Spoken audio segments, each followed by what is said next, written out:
నమస్తే, welcome to Telugu రాజ్యం. నేను శిరీష. చిల్లగట్టి శ్రీకాంత్ గారి దగ్గరకు వచ్చాం మనం. నమస్తే సార్. నమస్తే సార్, పుష్ప పుష్ప పుష్ప పుష్ప అని ఒక 5-6 నెలల నుంచి వస్తున్నది. హ్యాపీగా అందరూ ఎంజాయ్ చేస్తున్నారు. అయితే ఇక్కడ వచ్చిన ఈరోజు నాకు వచ్చిన డౌట్ ఏంటంటే, వారం రోజులకే 1300 కోట్లు వచ్చాయని, 1000 కోట్లు వచ్చాయని, మొత్తానికి కలెక్షన్స్ గురించి మనం మాట్లాడదాం సార్. మీకు తెలిసిన ఫిగర్ ఎంత కరెక్ట్ అంటారు? అంటే ఫిగర్స్ అనేది ప్రొడ్యూసర్స్ అఫీషియల్గా 1000 కోట్లు వాళ్ళు అనౌన్స్ చేశారు. మన ఈ వీడియో టెలికాస్ట్ అయ్యే టైం కంటే యూట్యూబ్లో పబ్లిష్ అయ్యే టైంకి మీరన్న 1300 కోట్లు కూడా వచ్చేసేటటువంటి పరిస్థితి. ఎందుకంటే నార్త్ బెల్ట్లో దీన్ని రిసీవ్ చేసుకుంటున్నటువంటి తీరు ఏదైతే ఉందో అది అనన్య సామాన్యంగా ఉంది. అయితే ఇక్కడ ఈవేళ ఇది 2024, మీరు 2024లో ఐకాన్ స్టార్ అల్లు అర్జున్ చూస్తున్నారు. ఈ రోజు నేను 2004లో చూసా. ఇటువంటి ఒక రోజు వస్తుంది. ఎస్ సార్, నేను అదే అడుగుదాం. ఇటువంటి ఒక రోజు వస్తుంది. జర్నీ మీకు చాలా టైం నుంచి ఉంది, దగ్గర నుంచి. అంటే ఆ బుడిబుడి అడుగులు ఇండస్ట్రీలో వేసినప్పటి నుంచి మీరు వెయ్యక ముందు నుంచి ఉన్నారు. వెయ్యక ముందు ఎవరు ఇతను హీరో అవుతాడు అని ఊహించని రోజుల నుంచి ఆ ఫోటో ఇవాళకి ఒక జ్ఞాపకం లాగా నా దగ్గర చాలా జాగ్రత్తగా ఉంటుంది. మా ఇద్దరు ఫస్ట్ ఫోటోగ్రాఫ్. నేను చాలా పిచ్చోళ్ళలాగా ఉంటాను. నేను నా అవతారం వల్ల చలిసిపోయి చెల్లిపోయిన చుట్టూ మైక్ లో మాట్లాడుతుంటా. ఆయన స్టైల్ గా అప్పటికే ఒక హాఫ్ బ్లాక్ కలర్ జాకెట్ వేసుకుని ఒక వైట్ ట్రౌజర్. ఆయన రెగ్యులర్ ప్యాటర్న్ అది. ఆయన రెగ్యులర్ ఆ ప్యాటర్న్ లో చాలా డ్రెస్సులు ఉండేవి. బీబీ అయిపోయి ఆయన దీనికి యానిమేషన్కి వెళ్తున్నాడు, ఆస్ట్రేలియాకి. యానిమేషన్కి వెళ్తున్న టైంలో మా మాటల పరిచయం, చిన్నతనంలో ఆయన నేను చూడటం జరిగింది, అంత క్రితమే చూసినప్పటికీ మాటల పరిచయం అక్కడితో ప్రారంభమై ఆయన యానిమేషన్కి వెళ్ళిపోయి అర్ధాంతరంగా యానిమేషన్ నుంచి ఆయన తిరిగి వచ్చారు. తిరిగి వచ్చిన తర్వాత ఏంటంటే ఒక సినిమాతో ఆయన తన ప్రయాణాన్ని మొదలు పెట్టాలి. ఆ సినిమాతో ఆయన ప్రయాణాన్ని మొదలు పెట్టేటటువంటి పరిస్థితి లేదు. లేని పరిస్థితుల్లో నుంచి అనూహ్యంగా గంగోత్రి సెట్ అయింది. ఈ గంగోత్రి సెట్ అవ్వడానికి, ప్రాజెక్ట్ సెట్ అవ్వడానికి ఇక్కడ మనం ఖచ్చితంగా ఇక్కడ ఒక వ్యక్తికి మనం క్రెడిట్ ఇచ్చి తీరాలి. ఆయన గంగోత్రి చిత్ర కథా రచయిత చిన్ని కృష్ణ గారు. మీకు ఏ సినిమాతో అల్లు అర్జున్ గారు తన కెరీర్ స్టార్ట్ చేయాలంటే జయంతో స్టార్ట్ చేయాలి. జయంతో స్టార్ట్ చేయాల్సింది అక్కడ తేజ గారు రిజెక్ట్ చేశారు. రిజెక్ట్ చేసేటప్పటికి వేరే వాళ్ళు ఎవరైనా అయితే ఈగోలకి వెళ్తారు. తర్వాత ఈ డైరెక్టర్ అంతు చూస్తాను అనుకుంటారు, ఇతని తర్వాత సినిమాలు ఎలా చేస్తాడో నేను చూస్తాను, నేను ఎవరు అనుకుంటున్నారని అనుకుంటారు. అట్లాంటివి ఏవీ లేనటువంటి ఒక నెక్స్ట్ డోర్ బాయ్. ఎలా ఉంటుంది సార్ బన్నీ ప్రవర్తన అప్పటి నుంచి? చాలా ఆ రోజు మొదటి రోజు నాతో ఏ విధంగా ఉన్నారు, ఇవాళకి నాతో అదే విధంగా అలాగే ఉన్నారు. ఆయనలో ఏ మార్పులు, ఆయన స్టార్డమ్ అమాంతం పెరిగింది, ఆయన స్థాయి పెరిగింది, ఆయన స్థానం పెరిగింది. వాళ్ళ ప్రపంచ సినిమా మొత్తం హూ ఈజ్ అల్లు అర్జున్ అని చెప్పేసి అత్యంత ఆశ్చర్యకరంగా ఆయన గురించి సెర్చ్ చేసేటటువంటి పరిస్థితుల్లో ఈరోజు ఆయన స్థాయి పెరిగి ఉండొచ్చు. కానీ ఆయన ప్రవర్తనలో మాత్రం, ఆయన కృషి చేసేటటువంటి తీరులో, ఆయన క్రమశిక్షణలో, ఖచ్చితమైనటువంటి సమయపాలనలో ఆ పని చేసేటటువంటి ఒక గుణం ఉంటుంది. అది ఎట్లాంటి గుణం అంటే కొన్ని రివీల్ చేయకూడదు, కానీ వాళ్ళ చేయాల్సినటువంటి, ఎందుకంటే ఎవరికి స్టార్డమ్ ఊరికే రాదండి. అవును, కష్టపడి. ఇప్పుడు ఆయన రామలింగయ్య గారి మనవడనో అరవింద్ గారి అబ్బాయి అనో, అదేంటి లాంచింగ్ ప్యాడ్, మీకు ఒక లాంచింగ్ ప్యాడ్ అయిపోయిన తర్వాత ఏంటంటే ఫర్ యువర్ కైండ్ ఇన్ఫర్మేషన్ ఆయన 72 కథలు విన్నారు ఆఫ్టర్ గంగోత్రి. 72వ కథ ఆర్య. 72వ కథ వినడానికి వెళ్ళే రోజు కూడా నేను అల్లు అర్జున్ గారు ఉదయం కలిసే ఉన్నాం. Okay sir. 72వ కథ వినడానికి వెళ్ళే రోజు కూడా అల్లు అర్జున్ గారు నేను కలిసే ఉన్నాము. మార్నింగ్ ఆయన ఇంటికి వెళ్ళి ఫ్రెష్ అయ్యి ఆయన గీతా ఆర్ట్స్కి వెళ్ళి కథ వినాలి. కథ విని మళ్ళీ మరుసటి రోజు మర్నాడు మేమిద్దరం కలుస్తున్నాం. ఓకే. ఆయన నాకు చెప్పింది ఏంటంటే, దిల్ రాజు గారు ఎవరినో పంపిస్తున్నారు సార్, దిల్ రాజు గారు విన్నారంట, చాలా బాగుందన్నారు, నాకు వర్కౌట్ అవుతుందని దిల్ రాజు గారు నమ్ముతున్నారు, ఆ కథ మన దగ్గరికి ఈరోజు వస్తుంది, విని నేను చెప్తానన్నారు. అది ఆర్య. ఈ కథ దిల్ రాజు గారు ఎవరితో తీద్దాం అనుకున్నారు? పవన్ కళ్యాణ్ గారు గోపీచంద్ గారిని పెట్టి తీద్దాం అనుకున్నారు. Okay sir. అంటే సుకుమార్ గారు ససేవీరా ఇది ఒక కొత్త హీరో చెయ్యాలి, చేస్తే బాగుంటుంది. కాసేపు పవన్ కళ్యాణ్ గారు అనగానే ఫస్ట్ డైరెక్టర్కి ఎవరికైనా, పవన్ కళ్యాణ్ గారు అందరు కొత్త డైరెక్టర్స్ సినిమాలు చేస్తున్నారు కదా, అసలు వెంటనే పవన్ కళ్యాణ్ గారితో చేస్తే మన రేంజ్ పెరిగిపోతుంది అనుకో, కాసేపు ఊగిసలాడిపోయారు. ఆ హీరో పేరు కూడా నచికేత, ఆర్య కాదు. నచికేత అని పురాణ పురుషుడు పాత్ర పెట్టుకున్నాడు ఆయన సుకుమార్ గారు. ఓకే ఎవరికి అర్థం అవుతుంది ఇది నచికేత పేరు అర్థం కాదంటే పిల్లల పేర్ల డిక్షనరీ తెప్పించారు. Okay sir. తెప్పించి దాంట్లో వాళ్ళు మొదటి ఫస్ట్ తీగానే ఆ పేజ్లో ఆ ఆర్య అని పెట్టేశారు. పెట్టేసి షూట్కి వెళ్ళిపోయారు. ఓకే. వెళ్ళిపోయిన తర్వాత నేను కొన్ని కారణాంతరాల వల్ల షూట్ జరుగుతున్న సమయంలో నేను లేను. నేను మదనపల్లి మా బర్త్ ప్లేస్కి వెళ్ళి నేను క్లైమాక్స్ టైంకి వచ్చాను. క్లైమాక్స్ టైంకి వస్తే ఆర్టీసీ కళ్యాణ మండపంలో క్లైమాక్స్ జరుగుతుంది. వెళ్ళి మధ్యాహ్నం అంతా ఆ రోజు నేను స్పెండ్ చేశాను. Okay sir. స్పెండ్ చేసి వచ్చాను. నేను వచ్చిన తర్వాత ఆడియో లాంచ్కి వెళ్ళాను అనమాట. ఆడియో లాంచ్ మనం పేరు చెప్పడం అనవసరం, ఒక ఫిమేల్ యాంకర్కి అప్పచెప్పారు. దేవిశ్రీ ప్రసాద్ గారి మ్యూజిక్. మేమందరం వెళ్ళాము. Okay sir. బాగా పాపులర్ యాంకర్ సుమగారు కాదు, అప్పుడున్న ఒక పాపులర్, తర్వాత హీరోయిన్ కూడా అయ్యారు, పేరు వద్దు. Okay sir. ఆవిడకి అప్పచెప్పారు. ఆవిడేంటంటే షీఈ్ వెరీ గుడ్ యాంకర్, 4 గోడల మధ్య అద్భుతమైన యాంకరు. నేను ఆలోచిస్తాను. వద్దు, మీరు ఆలోచించద్దు, మీ బుర్రకు మీరే ఇప్పుడు పెట్టద్దు. యాంకర్ హీరోయిన్ అయింది ఎవరు అని చెప్పి. ఆవిడ 4 గోడల మధ్య పులి. Okay sir. మీరు 4 గోడల మధ్య లొకేషన్లో యాక్ట్ చేయడం అద్భుతం. చాలా మంది ఫ్యాన్స్ ఆ రోజు ఉన్నారు. రామానాయుడు స్టూడియోస్లో చేయమనేటప్పటికి తను బాగా ఇబ్బంది పడేటప్పటికి దేవిశ్రీ ప్రసాద్ గారు లీడ్ తీసుకుని ఆయనే ఫంక్షన్ ఆయనే కానిచ్చేసారు. అయిపోయిన తర్వాత మీకేంటంటే సినిమా రిలీజ్ అయింది, మార్నింగ్ షోకి వెళ్ళాము, చాలా పెద్ద హిట్ అని అర్థమైన తర్వాత వెంటనే ఆ రోజు అల్లు అర్జున్ గారిని కలవటం, సుకుమార్ గారిని దిల్ రాజు గారి ఆఫీస్లో కలవటం ఇవన్నీ జరిగినాయి. అందరికీ శుభాకాంక్షలు చెప్పిన తర్వాత 4వ రోజు నుంచి విజయయాత్ర, 4th డే నుంచి. ఈ లోపు ఏంటంటే గంగోత్రి టైంలోనే అల్లు అర్జున్ గారిని విజయయాత్రలకు తీసుకెళ్ళాం. కరీంనగర్, నిజామాబాద్, వరంగల్ 3 స్టేషన్స్కి ఒకరోజు రాఘవేంద్రరావు గారు, చిన్నకృష్ణ గారు అందరూ వచ్చారు. అందరితో పాటు వెళ్ళి అశ్విని దత్ గారు అందరూ, చంద్రబోస్ గారు అందరూ వెళ్ళి వచ్చాం. ఇదేంటంటే దిల్ రాజు గారు దీన్ని చాలా వేరే నెక్స్ట్ లెవెల్కి తీసుకెళ్ళాలి విజయయాత్రలు అంటే, అప్పుడు డిస్కస్ చేసింది ఏంటంటే తెలుగు సినిమా చరిత్రలో యునైటెడ్ ఏపీలో 23 డిస్ట్రిక్ట్స్ ఏ సినిమా విజయయాత్రలు కవర్ చేయాల. Okay sir. అలా కవర్ చేద్దామని ప్లాన్ చేసాం. అది అరవింద్ గారికి బాగా నచ్చింది. అరవింద్ గారికి బాగా నచ్చింది ఫస్ట్. అంటే అన్ని రోజులు హీరోని మీరు తీసుకెళ్ళాలి ప్రజల్లోకి తీసుకెళ్ళడం అంటే ఏంటి, థియేటర్లోకి తీసుకెళ్ళాలి. సినిమా ఆడుతున్న థియేటర్లోకి తీసుకురావాలి వెలుపలికి. ఇది చాలా రిస్క్తో కూడుకున్న వ్యవహారం అనమాట. అయినా తీసుకెళ్ళాం. 2 బస్సులు ముందు ఒక 5-6 వెహికల్స్. దాంట్లో గంగోత్రి తాలూకు రెమ్యూనరేషన్ ఏంటంటే అల్లు అర్జున్ గారికి అరవింద్ గారు ఒక బ్లాక్ కలర్ స్కార్పియో నెంబర్ 6 కొనిపెట్టారు. అదే రెమ్యూనరేషన్ గంగోత్రి. ఆ స్కార్పియో 6 నెంబర్ బాగా కలిసి వచ్చింది సార్. ఇప్పుడు 300 కోట్ల రెమ్యూనరేషన్ అంటున్నారు. నేను బన్నీవాసు గారు. నిజమేనా సార్? ఏమండి, అది ఆయన కన్ఫర్మ్ చేస్తారు. నేను ఎవరిని కన్ఫర్మ్ చేయడానికి, అది ఆయన మీరు ఇంటర్వ్యూ చేసినప్పుడు ఉన్నారు కదా సార్ పక్కనే, అందుకని ఆయన అడిగి కన్ఫర్మ్ చేసుకుని. దాంట్లో ఏంటంటే నేను, బన్నీవాసు గారు, తర్వాత అల్లు అర్జున్ గారు, శివబాలాజీ, తర్వాత సుకుమార్ గారు, దిల్ రాజు గారు, మేము కన్ఫామ్గా స్కార్పియోలో ఉండేవాళ్ళం. ఒకసారి అటు ఇటు మారుతుండేవాళ్ళం, బస్సులోకి వెళ్ళి కూర్చునేవాళ్ళం, అట్లాగా అనమాట. అలా 23 డిస్ట్రిక్ట్స్ విజయయాత్రలు చేసాం. 125 రోజుల వేడుక లలిత కళా తోరణంలో చేసాం. కనీ వినేరుగని విధంగా నిర్వహించాం. ఇవన్నీ ఎందుకు చెప్తున్నానంటే, అల్లు అర్జున్ గారు నెక్స్ట్ స్టేషన్కి వెళుతున్నామంటే ఈ స్టేషన్ నుంచి నెక్స్ట్ స్టేషన్ గురించి అడిగేవారు. ఆ ఊరు ఏంటి, ఆ ఊరి స్పెషాలిటీస్ ఏంటి, అక్కడ ఎవరు ప్రీవియస్గా ఎవరైనా నోన్ పర్సన్స్, వాళ్ళ పేర్లు ఏంటి అని అక్కడికి వెళ్ళేంతవరకు ప్రిపేర్ అయ్యేవాడు. ఒకసారి ఏమయ్యేది, ఒక ఊరు రావడానికి గంట పట్టేది, ఒకసారి అరగంటలో వచ్చేసేది, ఒకసారి పావు గంటలో ఆ ఊరు వచ్చేసేది. హిమ్సెల్ఫ్ అతను ప్రిపేర్ అయ్యేవాడు. ప్రిపేర్ అయ్యి లోపలికి వచ్చి తను దాని గురించి మాట్లాడి అక్కడ ఉన్న వాళ్ళని ఎంటర్టైన్ చేసి, అంటే వీళ్ళకి నేను దగ్గర అవ్వాలి, వీళ్ళ హృదయాల్లో నేను స్థానం సంపాదించుకోవాలి. తర్వాత ఏంటంటే చాలా భయభక్తులు ఉన్నటువంటి ఒక ఆర్టిస్ట్.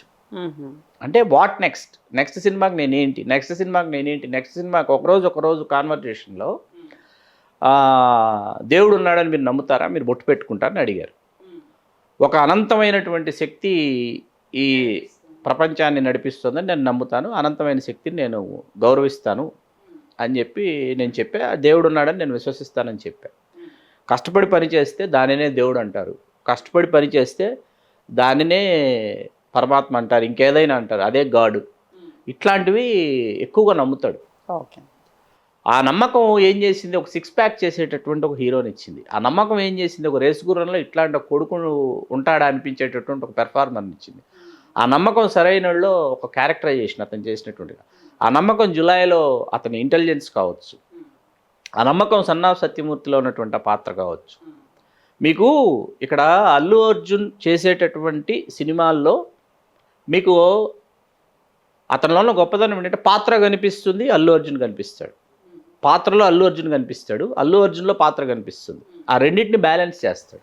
అవునండి. ఈ బ్యాలెన్స్ చేసేటటువంటి పర్సనాలిటీస్, యాక్టర్స్ ఎవరెవరు తెలుగులో ఉన్నారు అని మనం ఒకసారి చూసుకుంటే ఏమవుతుందంటే, ఒక ఎస్వి రంగారావు గారు కనిపిస్తారు, ఒక ఎన్టీ రామారావు గారు కనిపిస్తారు, చిరంజీవి గారు కనిపిస్తారు. వీళ్ళు ఏం చేశారంటే కొన్ని బెంచ్ మార్కులు సెట్ చేశారు. అదేంటి, ఎస్వి రంగారావు గారు అనేటప్పటికీ, కీచకుడు అనేటప్పటికీ ఎస్వి రంగారావు గారు ఈ పాత్ర వేస్తే నర్తనశాలలో, అక్కడేంటి ఎస్వి రంగారావు గారు అనేటటువంటి ఒక పర్సనాలిటీ, కీచకుడు అనేటటువంటి ఒక పాత్ర, ఈ రెండింటినీ ఒక పాత్రలోకి తీసుకొచ్చి పోస్తే దాని తాలూకు అవుట్పుట్. ఎన్టీ రామారావు గారు అంతే, ఆయన చేసినటువంటి ఇప్పుడు దానవీర శూరకర్ణ, ఆయన దుర్యోధనుడు చేస్తూ అబ్బా రామారావు గారు డైలాగ్స్ చెప్తుంటే అది రామారావు గారు దుర్యోధనుడి పాత్ర ధరిస్తే, ఈ రెండింటినీ ఒక పాత్రలోకి పోస్తే దాని తాలూకు అవుట్పుట్. ఇప్పుడు అభిలాష, ఛాలెంజ్ లాంటి సినిమాలు ఉంటాయి. ఛాలెంజ్లో చిరంజీవి గారు చేసిన గాంధీ పాత్ర, చిరంజీవి గారు 5 సంవత్సరాలలో కష్టపడి 50 లక్షలు సంపాదిస్తారని చిరంజీవి గారు ఛాలెంజ్ చేస్తే ఆ పాత్ర గాంధీ అనే ఒక పాత్ర అయితే దీని తాలూకు అవుట్కమ్ ఎలా ఉంటుంది. అట్లాంటి ఫీటు అల్లు అర్జున్ సాధించాడు. తన ఇమేజ్ని ఆ క్యారెక్టర్ని రెండింటిని బ్యాలెన్స్ చేస్తే దాని తాలూకు ఆ కిక్ ఏదైతే ఉందో ఆ కిక్ ఇచ్చాడు. ఆ కిక్ మీకు ఈవేళ ఏమైపోయింది, పుష్ప 2 విషయానికి వచ్చేటప్పటికి భార్యాభర్తల సన్నివేశాలు కావచ్చు. మీకు ఇదేమి విజయవారి 60-70 దశకంలో సినిమా కాదు, చక్రపాణి గారు, నాగిరెడ్డి గారు తీసిన సినిమాలు కాదు. ఏది భార్యని పెళ్ళాన్ని ప్రేమిస్తే ఎట్లా ఉంటుందో ప్రపంచకానికి చూపిస్తాననే డైలాగు, తర్వాత శ్రీవల్లి చెప్పేటటువంటి డైలాగ్స్, నీ కొడుకుని ఎవరైనా అంటే నువ్వు ఊరుకుంటావే కానీ నా మొగుడిని ఎవరైనా ఏమన్నా అంటే నేను ఊరుకోను అనేటటువంటి ఆ క్యారెక్టరేషన్, బలమైనటువంటి స్త్రీ పాత్ర అది. ఏది ఆ శ్రీవల్లి పాత్ర. ఇక్కడ హీరోని పెంచే క్రమంలో హీరోయిన్ ఎక్కడ డైరెక్టర్ మీకు తగ్గించలా. హీరోయిన్ని కూడా ఏంటంటే అమితంగా ప్రేమించేటటువంటి ఒక భార్య, ఆ భార్య కోసం ఏమైనా చేసేటటువంటి ఒక భర్త, ఈ కెమిస్ట్రీ బాగా నచ్చింది ప్రేక్షకులకి. ఇక్కడ ఎర్రచందనం స్మగ్లింగు ప్రపంచవ్యాప్తంగా అది నెక్స్ట్ లెవెల్కి వెళ్ళిపోయింది. తర్వాత ఇవన్నీ కాదు, ఇక్కడ భార్యని ప్రేమిస్తే ఎట్లా ఉంటుంది, భార్య చెప్పిన మాట ఆమె అడిగింది ఏంటి, ఫోటో హాల్లో ఫోటో పెట్టుకోవాలని అడిగింది. ఆ ఫోటో కోసం ఏం చేస్తాడు పుష్ప అని సినిమా మొత్తం మీకు. తర్వాత లక్ష్యం ఏంటి, లక్షణ సమన్వితం అంటారు, లక్షణ సమన్వితం అంటారు. కావ్యాలంకారంలో వస్తుంది మాట, లక్ష్యము లక్షణము. ఇక్కడ ఈ పాత్ర లక్షణం ఇది. లక్ష్యం ఏంటి, మొల్లేటి అనే తన ఇంటి పేరు తను తీసుకోవడం. దానికోసమే మీకు ఎప్పుడైతే భార్య గర్భవతిని తెలిసిందో ఆ వేషం ఎందుకు కడతాడు, అమ్మవారు తల్లి వేషం ఎందుకు కట్టి వెళ్ళి మగవాళ్ళు వెళ్ళి, మా చిత్తూరు జిల్లా సంప్రదాయం అది, ఆ గంగమ్మ తల్లి దగ్గరికి ఏంటంటే ఆ గంగమ్మ తల్లి జాతర జరిగేటప్పుడు ఆ వేషం ఎందుకు కడతారు మగవాళ్ళు అంటే, ఖచ్చితంగా కోరిన కోరికలు అమ్మవారు ఆ రూపంలో మగవాడు వెళ్ళి ఆ వేషం వేసుకుని వచ్చి ఆ మొక్కు తీర్చుకున్న తర్వాత అమ్మ ఖచ్చితంగా ఆ మొక్కు నెరవేరుస్తుంది, ఆ మొక్కు తీరుతుందని బలంగా నమ్ముతారు. అతను వెంటనే వేసుకునేటప్పుడు మరి ఎందుకు వేసుకుంటున్నాడు, ఆమెమో గర్భవతి అని తెలిస్తే ఎవరైనా భార్య దగ్గరకు వచ్చి భార్య ఆలనా పాలనా చూసుకుంటారు, భార్యను హక్కును చేర్చుకుంటారు, భార్యతో ఏకాంతంగా కాసేపు సమయాన్ని గడపాలనుకుంటారు, భార్య తొలిసారి గర్భవతి అని తెలిసి. అట్లాంటిది వెళ్ళిపోయి అమ్మవారి వేషం వేసుకుంటాడు. ఎందుకు వేసుకున్నాడు, అంత ఆవేశం, అంత భావావేశం, అంత భావోద్వేగానికి అతను ఎందుకు లోనయ్యాడు తను వచ్చి పట్టుకుని అడుగుతుంది. అడిగినప్పుడు చెప్తాడు, ఇంటి పేరు కూడా ఈ కూల్ నా కొడుకు అంటాడు, కొడుకు అయితే, అదే కూతురు అయితే వేరే వాడి ఇంటికి వెళ్ళి ఇంటి పేరు తెచ్చుకుంటుంది, కూతురు పుట్టాలని నేను వేషం కట్టాను అంటాడు. అసలు నేను నిన్న సినిమా అగైన్ అండ్ అగైన్ చూస్తున్న క్రమంలో నిన్న మళ్ళీ చూస్తే ఆ సీన్కి నేను ఆడియన్స్ని నేను అబ్జర్వ్ చేస్తున్నా. ఆ డైలాగ్ చెప్పేటప్పుడు కళ్ళల్లో నీళ్ళు వస్తున్నాయి, ఆడవాళ్ళందరూ కళ్ళల్లో నీళ్ళు వస్తున్నాయి అనమాట. మీకు అలాగే ఇంటి పేరు ఇచ్చాము అని చెప్పిన తర్వాత అన్నయ్య వచ్చేసి ఇంటి పేరు ఇచ్చాము అని చెప్పిన తర్వాత అక్కడ మీకు అజయ్ ఒక డైలాగ్ చెప్తాడు, నేను చెప్పానని చెప్పమ్మా, వాడు వస్తాడు పెళ్ళికి, రాకుండా ఎట్లా ఉంటాడు, నేను పిలిచానని చెప్పేసి వెళ్ళని చెప్పేసి అజయ్ వెళ్ళిపోయిన తర్వాత ఈ పెళ్లి పత్రిక తీసుకెళ్ళి శ్రీవల్లి ఇచ్చిన తర్వాత మన పేర్లు వేశారని చెప్పిన తర్వాత ఒక్కసారిగా కూలబడిపోతాడు. కూలబడిపోయి ఈ తల్లి ఒళ్ళో తలదాచుకుంటాడు. ఈ సన్నివేశాలన్నీ ఏంటంటే ఒక నటుడి యొక్క నటనకి పరాకాష్ట. ఆ సన్నివేశం రావటం అంటే ఇప్పుడు నటించాలన్న ఆకలి ప్రతి ఒక్క నటుడికి ఉంటుంది. పాత్ర వెతుక్కుంటూ రావాలి, పాత్ర వెతుక్కుంటూ వచ్చినప్పుడు దానిని మీరు పండించాలి. నా మటుకు నాకు ఆ పాత్ర చూస్తుంటే మీరు ఇవాళ అందరూ ఏమనుకుంటారంటే ఇవన్నీ ఏంటంటే inspired by so many old Telugu classics అండి. మీకు ఇక్కడ కలిసి ఉంటే కలదు సుఖం అని ఒక సినిమా ఉంది, నాకు చాలా ఇష్టమైన సినిమా. తాపి చాణక్య గారి డైరెక్షన్, ఎన్టీ రామారావు గారు, ఎస్వి రంగారావు గారు, సూర్యకాంత్, ఎవరు లేరు చెప్పడం కష్టం, రేలంగి గారు, సావిత్రి గారు. ఎన్టీ రామారావు గారు హ్యాండిక్యాప్, చిన్నప్పుడు కరెంటు షాక్ వల్ల చెయ్యి చచ్చిపడిపోయింది, కాలు చచ్చిపడిపోయింటుంది. అద్భుతమైన క్యారెక్టర్. మీకు ఆ పాత్ర పట్ల సానుభూతి ఉంటుంది ప్రేక్షకుడికి. ఈయనకేమో ఈ సినిమాలో ఒక చెయ్యి గూని, ఏది అల్లు అర్జున్ గారు. ఈ సానుభూతి ఎప్పుడైతే హీరో మీద వస్తుందో మీకు తెలియకుండా ఏంటంటే ఆ పాత్ర మీద మీకు తెలియని ఒక మమకారం ఉంటుంది. ఆ పాత్ర ఏం చేసినా మీకు నచ్చుతుంది. ఇది ఒక కోణం.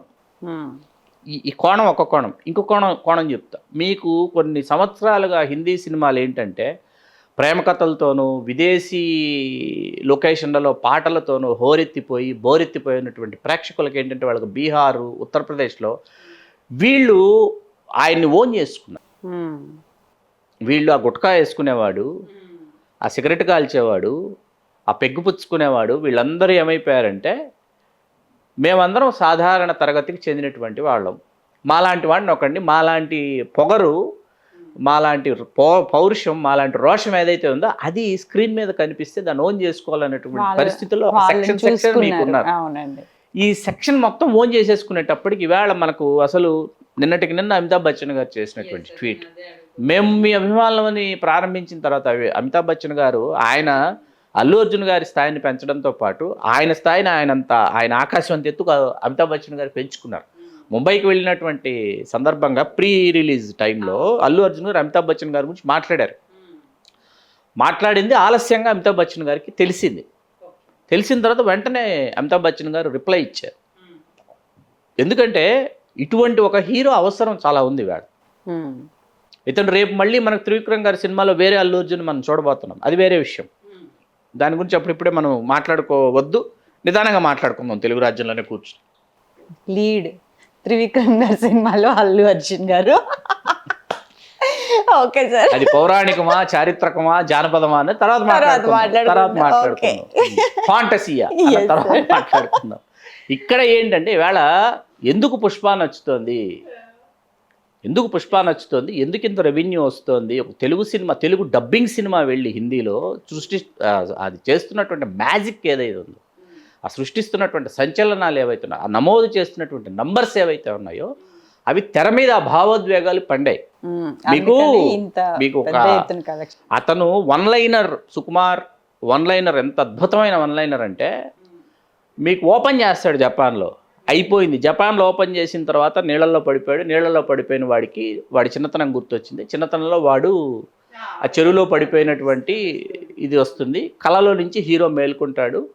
వెళ్ళిన తర్వాత భార్య అడుగుతుంది, ఏం స్వామి పీడకలు వచ్చిందా అంటే, అంటే నిజం కంటే పీడకలు ఏముంటుంది అంటాడు. వన్ లైన్లో నిజం కంటే పీడకలు ఇంకేముంటుంది అంటాడు. అలా ఒక తాత్వికమైనటువంటి ఒక మనస్తత్వం, ఆ తాత్వికమైనటువంటి భావనతో ఒక తాత్వికమైనటువంటి పునాదిని సినిమాకి ఏర్పరిచి మిమ్మల్ని ఎక్కడికో తీసుకెళ్తాడు. ఎవరు? సుకుమార్ గారు తీసుకెళ్ళి లోపలికి వచ్చినటువంటి ప్రేక్షకులు 3 గంటల 25 నిమిషాల పాటు రెప్ప వేయకుండా మనం చూస్తున్నాము సినిమాని అంటే ఖచ్చితంగా విజయం సాధించినట్టే, కనీవి నెరుగుని విజయం సాధించినట్టే. చాలా మంది థర్డ్ పార్ట్ కూడా ఉంటుందండి, ఖచ్చితంగా ఉండాలని కోరుకుందాం. ఇందులో దొరకని చాలా ప్రశ్నలకు అందులో సమాధానాలు, అంటే దీనికోసం తీసి పక్కన పెట్టిన ఇంకొక అరగంట 30 గంట సినిమా ఉంది, వాటి గురించి నేను ఇప్పుడు రివీల్ చేయదలుచుకోవాలి. ఎందుకంటే చాలా ఒక పర్టికులర్ 1 or 2 సీన్స్ గురించి రావు రమేష్ గారి నోటి విన్నా, నేను డైలాగ్స్తో సహా విన్నా. అయ్యో ఈ సీన్స్ ఉండుంటే అనుకున్నా. కాకపోతే ఏంటంటే మీకు ఆ 3కి ఆ ర్యాంపేజ్కి ఇంకొక 5 సంవత్సరాలు మనం ఎదురు చూడాల్సి ఉంటుంది. ఈయన 2 సంవత్సరాల్లో 3 సినిమాలు చేస్తాడన్నారు. సరే 3 సంవత్సరాల్లో 3 సినిమాలు చేసిన అల్లు అర్జున్ గారు, ఈయన 1.5 సినిమా సుకుమార్ గారు చేసి వచ్చినా మళ్ళీ వీళ్ళు 3 మీదకి వెళ్ళిపోవాల్సి వస్తుంది. అప్పటికి ఇక్కడ మనకు దొరకని చాలా ప్రశ్నలకు అందులో సమాధానాలు దొరుకుతాయని మనం అనుకుందాం.